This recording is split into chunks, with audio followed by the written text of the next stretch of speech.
இப்போ நம்ம என்ன பார்க்க போகிறோம் அப்படின்னா 10ஆம் பாடத்தில் எடுத்துக்காட்டு 10.1. ஸோ கொடுக்கப்பட்டது என்ன, f(x) = 7x + 5 எனும் வரைவளைக்கு x0, f(x0) எனும் புள்ளியில் தொடுகோட்டின் சாய்வை காண்பதுன்னு கேட்டிருக்காங்க. ஸோ நமக்கு இதுக்கான தீர்வு என்ன அப்படின்னோம்னா, கொடுக்கப்பட்டதை அப்படி எழுதிக்கணும். என்னது, f(x) = 7x + 5. ஸோ நெக்ஸ்ட்டு என்ன செய்யணும் அப்படின்னோம்னா, இங்கே நமக்கு f(x0) கேட்டிருக்காங்க. நமக்கு இங்கே f(xன்னு மட்டும்தான் இருக்குது. ஸோ நம்ம அப்போ இங்கே f(xன்னு இருக்கிற இடத்துல ஃபுல்லாக x0ன்னு போட போகிறோம். இப்போ 7x0, இங்கே x எதுவுமே இல்லைன்றதுனால 5 அப்படியே போட்டுரும். ஸோ நெக்ஸ்ட் என்ன செய்ய போகிறோம் அப்படின்னோம்னா, இதுலேருந்து நமக்கு del x ≠ 0 வரணும். not equal to 0ன்னு இருக்கணும், இருக்க வேண்டும். ஸோ நெக்ஸ்ட்டு என்ன செய்ய போகிறோம் அப்படின்னோம்னா, del y கண்டுபிடிக்கணும். del yக்கான என்ன ஃபார்முலா, del yக்கு ஃபார்முலா என்னது, f(x0) + del x - f(x0). So நமக்கு இதில் எல்லாமே இருக்கா பாருங்க, f(x0) இருக்குது, என்ன இப்போ தான் கண்டுபிடிச்சோம். ஸோ நமக்கு f(x0 + del x) இருக்கா பாருங்க, இங்கே இல்லை.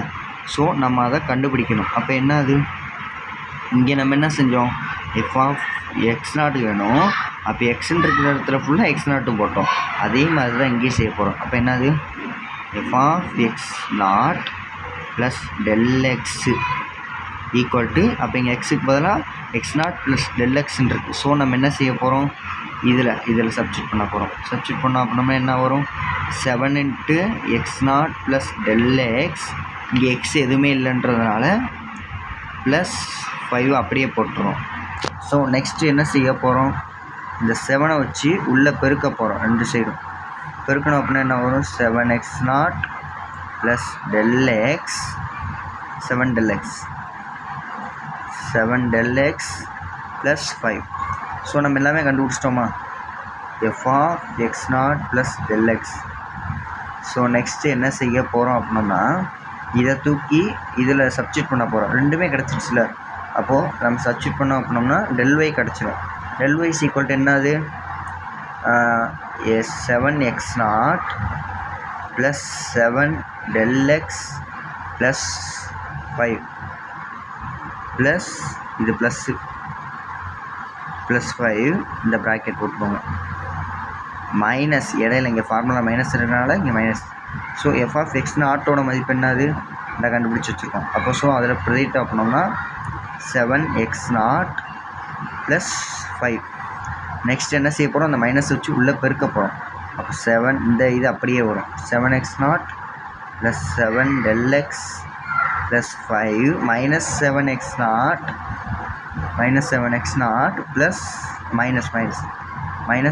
ஸோ இந்த -5க்கும் இதுக்கு -7x0க்கும் +7x0க்கும் +5 கேன்சல் பண்ணிடலாம். மிச்சம் என்ன இருக்குது, 7 del x = 7 del x கிடச்சிருக்கு. இதை நம்ம என்ன எடுத்துக்கிட்டோம், del yன்னு எடுத்துக்கிட்டோமா. ஸோ நம்ம இப்போ என்ன செய்யலாம், இது நமக்கு தேவை 7 தான் தேவை. அப்போ இதை அங்கிட்டு கொண்டு போயிடலாமா, கொண்டு போனால் அப்படின்னா என்ன வரும், del y / del x = 7. So நம்ம என்ன செய்ய போகிறோம், del y / del x கண்டுபிடிச்சிட்டோம். நெக்ஸ்ட்டு என்ன செய்ய போகிறோம், படிநிலை 4 பார்க்க போகிறோம். 4 என்னது, லிமிட் அப்ளை பண்ண போகிறோம். m tan = லிமிட் எது டு எது, del x to 0 limit apply பண்ண போகிறோம். என்னது, del y / del x தான், del x இதான் ஃபார்முலா. m tan = லிமிட் எது டு அப்ளை பண்ணுறோம், del x to 0 அப்ளை பண்ணுறோம், y/del x. ஸோ நெக்ஸ்ட்டு நமக்கு என்னது, இந்த del y/del x மதிப்பு என்ன அதில் கண்டுபிடிச்சி வச்சுருக்கோம், போடுங்க அதில் பிரதிடுங்க. அப்போது லிமிட் எதுக்கு எது, del x to 0 அப்ளை பண்ணுறோம் × 7. ஸோ இதுக்கு லிமிட் அப்ளை பண்ணணும் அப்படின்னோம்னா நமக்கு ஆன்சர் மொத்தமாக 7 கிடைக்கும். அவ்வளோதான் ஆன்சர். இந்த கணக்கு முடிஞ்சது.